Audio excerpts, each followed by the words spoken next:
कर्जमाफी दिली जाईल 30 जून पर्यंत ही प्रक्रिया पूर्ण होईल, पण यंदा कर्जमाफी होणार नाही असं अजित पवार म्हणतात। अजित पवार यांनी या सगळ्याविषयीचं गणितही मांडलंय।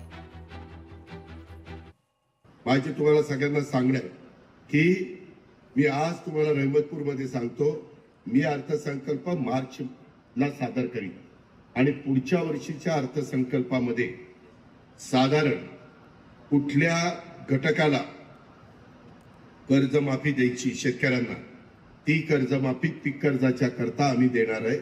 तुम्ही काळजी करू नका, परंतु ह्या वर्षी देता येत नाही, ती जून मध्ये म्हणजे 30 जूनच्या आत देण्याचा निर्णय आम्ही घेतलेला आहे। नवीन वर्षामध्ये नवीन बजेट त्या ठिकाणी येणार। पण मी एकदा सांगितलं बाबांनो, सारखी सारखी कर्जमाफी होणार नाही की लगे माझ्यावर टीका, बघा हे असा करतो, बघा ती तसं करतो। मी आता चांगलं सांगायला गेलो तर काय ह्याच्यात वाईट काय?